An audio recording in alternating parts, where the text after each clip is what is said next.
حدیث ہے 2548۔ حضرت ابو ہریرہ رضی اللہ تعالیٰ عنہ بیان کرتے ہیں کہ نبی کریم صلی اللہ علیہ وسلم نے فرمایا کہ جو مملوک غلام نیک ہو اس کے لیے 2 اجر ہیں، اور اس ذات کی قسم جس کے قبضہ و قدرت میں میری جان ہے، اگر اللہ کی راہ میں جہاد کرنا، حج کرنا اور ماں کے ساتھ نیکی کرنا نہ ہوتا، یعنی اس کا تعارف پیش نہ کیا جاتا، تو میں یہ بات پسند کرتا کہ میری اس حالت میں وفات ہو کہ میں غلام ہوں۔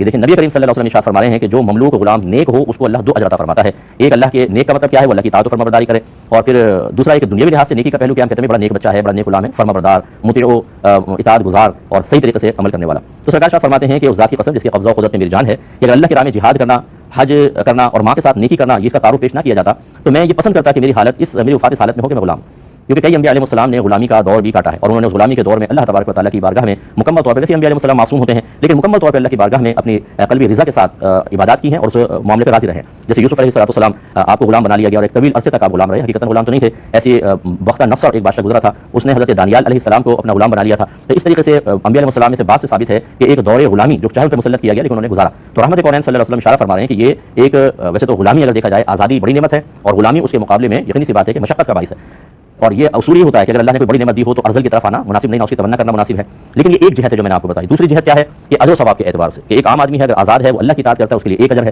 اور اگر کوئی مملوک غلام ہے اور اپنے آقا کی خدمت کرے، اللہ کی اطاعت کرے، 2 اجر ہے۔ اس اجر کے اعتبار سے آپ دیکھیں کہ غلامی آزادی پر بھی ایک جہت سے فوقیت رکھتی ہے، اس لیے رحمت کونین صلی اللہ علیہ وسلم فرما رہے ہیں کہ اگر یہ نہ ہوتا تو پھر میں اس کو محبوب رکھتا۔ لیکن اب یہ ہے، اس کا مطلب یہ ہوا، پھر نتیجہ وہی نکلا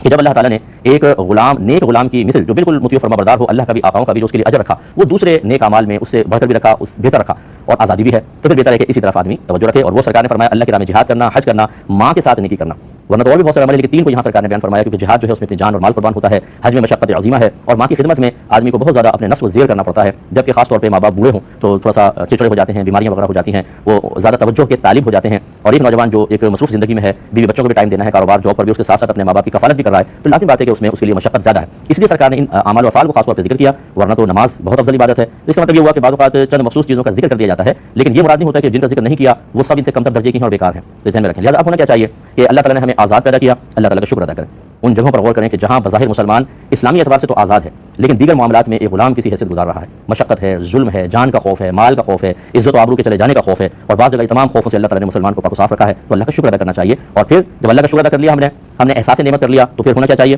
ہم اللہ تعالیٰ کی اطاعت کی طرف آئیں، کہ جب نیک غلام اللہ کی بھی اطاعت کرے اپنے مالک کی تو 2 اجر پاتا ہے۔ اب ہم کسی اور کے غلام تو نہیں ہیں لیکن اللہ کے بندے تو ہیں، اور اللہ تعالیٰ نے ہمارے لیے نیک اعمال و افعال رکھے ہیں، تو ہمیں پھر اس طرف آ کے اپنے رب کو راضی کرنا چاہیے۔ تو اس کے فرسٹ اسٹیپ ہوتا ہے علم دین کا حصول۔ سب سے پہلے ہمیں فرض علوم سیکھنے چاہیے جن کا تعلق عقائد سے ہوتا ہے، احکام شرع سے ہوتا ہے۔ ان احکام شرع کا تعلق طہارت ہے، نماز، روزہ، حج، زکوٰۃ، صدقہ فطر ہے، پھر جو ہمارے مالی لین دین ہوتے ہیں، تجارت ہے، مداربت ہے، شرکت ہے، جہاں بھی انویسٹمنٹ وغیرہ کرتے ہیں، کرائے پہ اشیاء کو لینا دینا، پھر حقوق زوجین ہوتے ہیں، میاں بیوی کے تمام آپس کے معاملات، وہ نفع کے اعتبار سے، تربیت اولاد کے اعتبار سے، تو یہ دوسرے ہوتے ہیں احکام شرع۔ اور تیسرا ہوتا ہے گناہوں کی معرفت، صغیرہ کبیرہ ظاہری باطنی گناہوں کی معرفت حاصل کرنا۔ یہ 3 علوم کا حاصل کرنا فرض ہوتا ہے، علم العقائد بما دلائل، اسی طرح احکام شرعیہ عملیہ کا علم، اور تیسرا صغیرہ کبیرہ ظاہری باطنی گناہوں کا علم۔ تو پہلا اسٹیپ تو اللہ کی اطاعت یہ ہوتا ہے کہ علم ہوگا تو ہم عمل کریں گے، تو علم حاصل کریں، اس کے بعد پھر عمل کی باری آتی ہے، جو قابل عمل چیزیں ہوتی ہیں ان کو آدمی کرے اور اپنی اصلاح کرتا جائے، کہ اگر آپ ہمیں علم حاصل ہوا کہ برائی میرے اندر ہے اس کو باہر نکالیں جیسے بھی ممکن ہو سکے، اور اچھائیوں کو اپنائیں۔ تو افعال کے اندر اللہ نے درجہ بندی رکھی ہے، پہلے فرض ہے، پھر واجب ہے، پھر سنت موقدہ ہے، کم از کم ان 3 کو پورا کریں۔ اور اس طرف اس کے جسٹ اپوزٹ حرام ہے، مکروہ تحریمی ہے، اور سنت موقدہ کا ترک کر دینا جس کو شرعی اصطلاح میں اصاعت کہتے ہیں، ان کو اس سے اجتناب کریں۔ یہ 6 بڑے انپورٹنٹ ہے، فرض والی سنت موقدہ کو اختیار کرنا، حرام مکروہ تحریمی اصاعت سے بچنا،